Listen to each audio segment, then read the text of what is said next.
So, hello, my name's Jaye and I'm from Birmingham City University. I'm going to talk to you about how we embed the ePortfolio within our nursing programme. And it was quite interesting to listen to social work because the similarities are massive. We haven't gone as far as you have, but we've encountered a few of the problems that you've come across as well, so that's quite comforting. Okay. So, my background, just to let you know, I'm a lecturer in child health nursing, and a previous role of mine was a deputy programme director, so that's quite a large role, looking at the numbers of students that we have within the university. I've always been interested in ePortfolio. I found it quite interesting, and because nurses have in the past had a paper-based portfolio, when we went through a process of revalidation back in 2011, we moved away from paper-based and moved to ePortfolio, and we had Mahara. So I like social media, I enjoy Twitter, and I like interactive, flipped teaching approaches. So anything to do with IT, I often try and incorporate it within my teaching. We have made mistakes. We made quite a few mistakes right at the beginning, and hopefully we learnt from them. It has taken quite a long time to get to where we are now, but I can see light at the end of the tunnel, and I can see some insight as to where we'd like to go next, or should I say where I'd like to go next. I attended the Mahara UK 2014 conference at Brighton, and I was very inspired at that conference and made a mental note to say to myself, I need to do a presentation. So this is my first presentation, and I'm quite excited about having an opportunity to share how we use the ePortfolio Mahara at Birmingham City University. So just to give you an overview, just to help you to understand the enormity of it within our university. As I said, it's within nursing, and we have a lot of nursing students at the university. We have 2 intakes a year, which equate to about 700 adult field nurses. We have 2 intakes of child field nursing, it's about 110. We have mental health, we have 2 intakes of those as well, it's about 120. And then we have 1 intake a year of learning disability student nurses, about 35. So we do have a lot. We have about 965 students enrolling on their courses throughout the year. We have 2 intakes, 1 in January and 1 in September. So the total of students that we have using the Mahara ePortfolio within the university, just for nursing, because other schools use it as well, is nearly 3,000. So that's quite a lot, especially being as I manage the systems as such. That can be quite a lot of students. Back in the early days, when we first started, we went for the big bang approach, and as the picture shows you, it all came crashing down. We just went for it full hog. So we had an intake in October 2011 of approximately 460 students. It was for a new nursing course, so we'd previously gone through a revalidation, and we were very focused on the revalidation. The NMC, the Nursing Midwifery Council, had changed their regulations slightly. Previous to that, our students needed to keep a paper-based portfolio that looked very similar to social work. However, ours was over the 3 years, whereas yours accumulates so much within 6 months. So we had a Mahara system that was part of the university, accessible to all students and all staff, but it was quite hidden, so it wasn't something that people even knew existed. And the plan was to have all 480 students access an ePortfolio and start to produce pages that they would submit to their personal tutors. All students have access to a personal tutor from the point of induction, and they meet with their personal tutor at certain points after each placement, having 2 placements in a 3-year, having 2 placements in each year over a 3-year course. So it was a steep learning curve for personal tutors that were very used to paper-based portfolios and liked the fact that they could hold something and mark it and make comments. At the point that we said it's all electronic, it's like, well, where is it, and how do I access it, and what if the systems go down? And we would have some personal tutors that would say to their students, well, I don't quite do Mahara, so just print it off and bring it to me and I can keep it somewhere safe. So it was a very steep learning curve for our personal tutors. we had massive training issues for both our personal tutors and for our students. Our students would often access their personal tutor who had a pastoral role and a role whereby they would help them to facilitate their learning and help them to develop. So it would make sense that if a student got lost, they would go to their personal tutor. However, their personal tutor had limited understanding of Mahara, despite the fact that we'd put on drop-in sessions and we'd try to go for the big launch to encourage people to actually use the system. So training issues were a big problem for us. We have got a very good CICT organisation within the university, and they did key sessions with the students to explain how Mahara works and how the systems would knit together. Unfortunately, it was totally out of context. So although they had an understanding of it, they didn't know what they were supposed to produce. And neither did we, really. We had an idea, we've got a brilliant concept, but we didn't know what it was going to look like, so it didn't quite come together. Massive change in attitudes for especially the personal tutors, as they still wanted to see something on paper rather than having to go and look for it in a system that they weren't familiar with. So where are we at the moment, our current position? It is a formative assessment that the students are involved in. They are encouraged to create a page after each placement and submit that page through Moodle to their personal tutor. Their personal tutor then views the page and goes back to Moodle to leave them comments, and the student then gets those comments through Moodle. So that was how our system worked. Because it was formative and because the student was quite used to their personal tutor and having met with them quite regularly throughout the course, it was an opportunity for them to ask questions.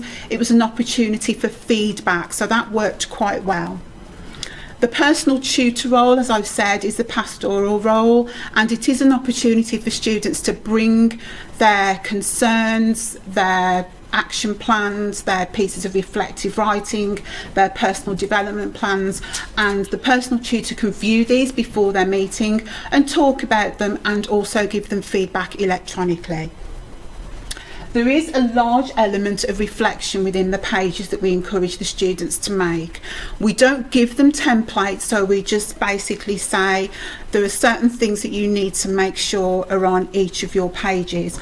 And one of the most important things for our nursing students is a piece of reflective writing. That enables our tutors to have a look at their writing style, to look at their action planning, and it gives them an opportunity to feedback to them. A lot of students will include personal development plans, action plans. They will talk about the placement that they've been on, concerns, worries. They will upload their previous results from their academic work and their placement activities.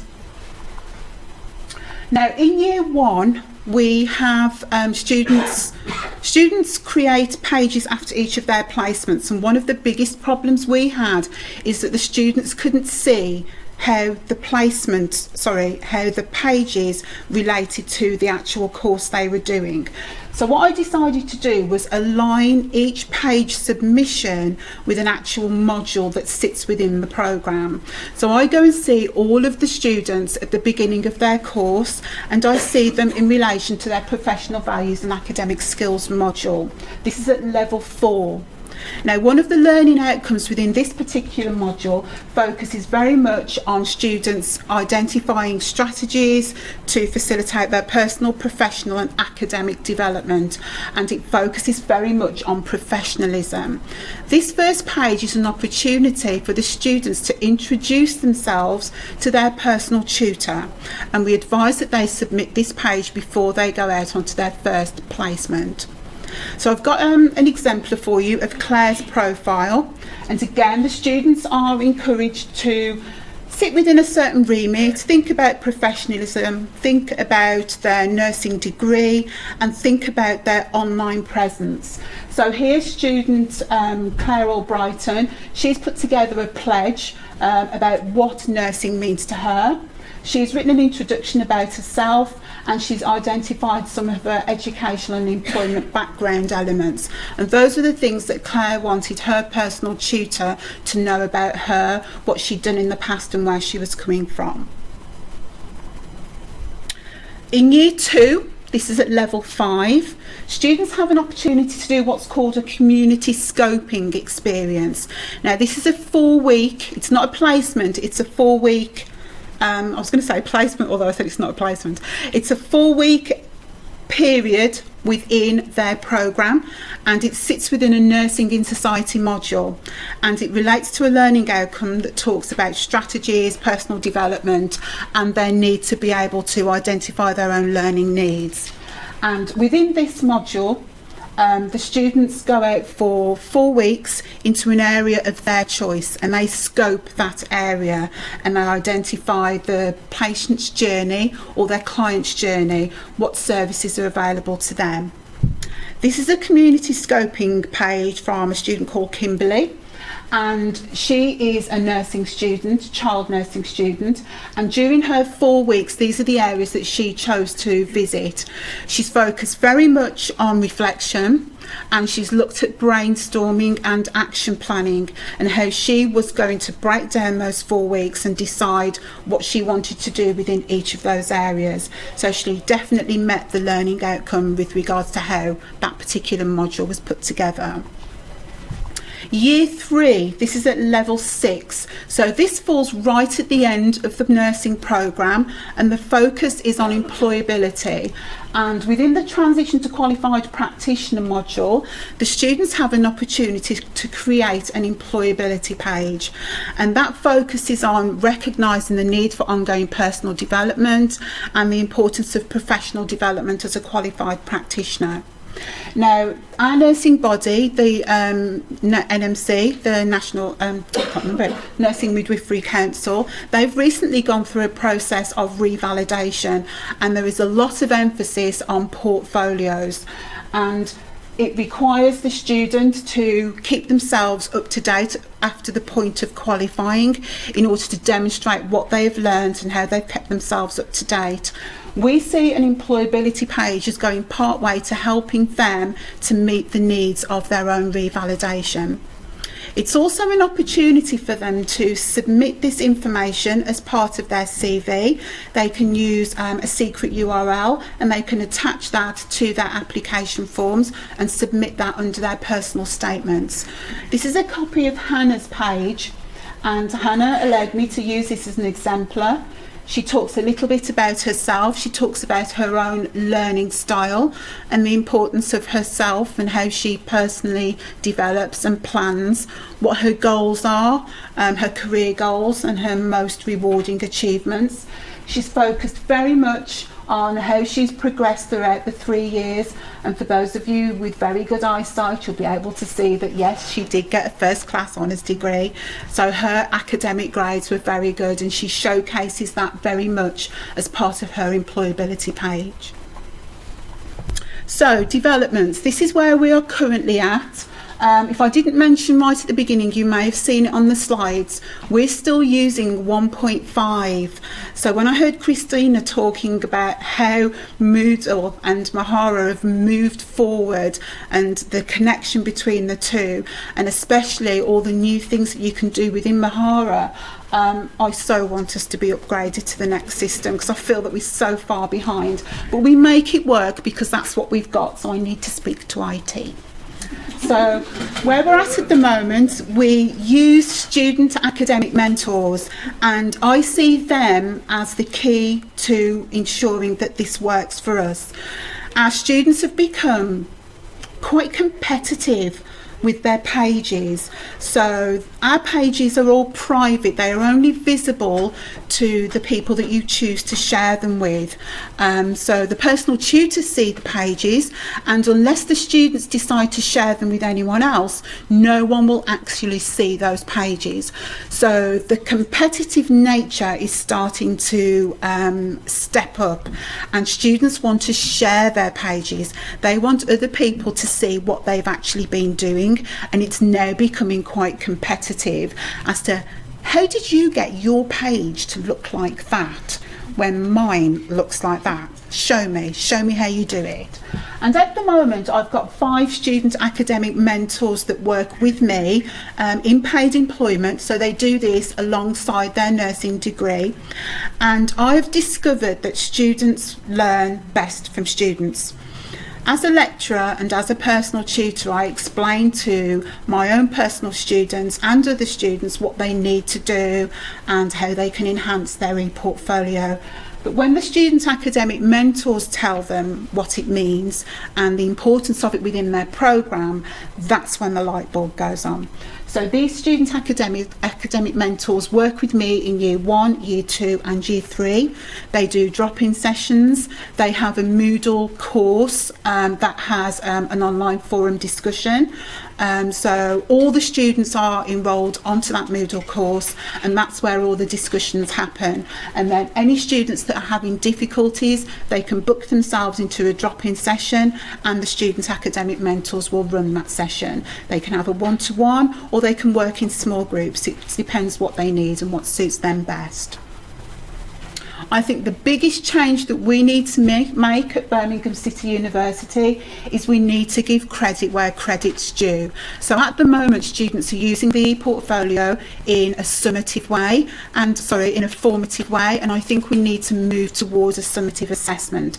I am scared, having heard some of the difficulties that can encounter, but I think it's a very positive move. It will enable the students to be able to showcase their best abilities and know that they are going to get some kind of a reward, even if it is only a small percentage that goes towards their academic mark in relation to each of those assessments that they do. And that's the end of my presentation, so if anyone's got any questions, I'd be willing to answer if I can. Is that good? Got a question? No, it's not a question. I just wanted to say that you've come a long way in a short time. Thank you. Really. It was difficult. I think after 2011, it felt as though everything had gone wrong, and everyone was looking at us to say, you said this was going to work. And the students aren't engaging, staff don't understand it, it doesn't sit anywhere, you need to sort it out. And it takes a long time to change people's attitudes and their ways of working. And the students have been really good, and I think where we're at now, I'd say that out of the nearly 3,000 students, we've got a good 95% that really want to do it, they enjoy it, they want to share, they can start to see the benefits of it. And we are now focusing more on year 3, whereby we hope to get employers to see the benefits of it. And we have a careers fair twice a year, and we invite local employees to come and have a look. And they have students that come and they talk about job prospects, and it's an opportunity for me to go along to the careers fair and talk about what potentially our students may be submitting to them as part of their application process. And they do seem keen, but it's new and it's a little bit scary for people, and it makes them a little bit wary sometimes. Oh, I've got another question. Yay!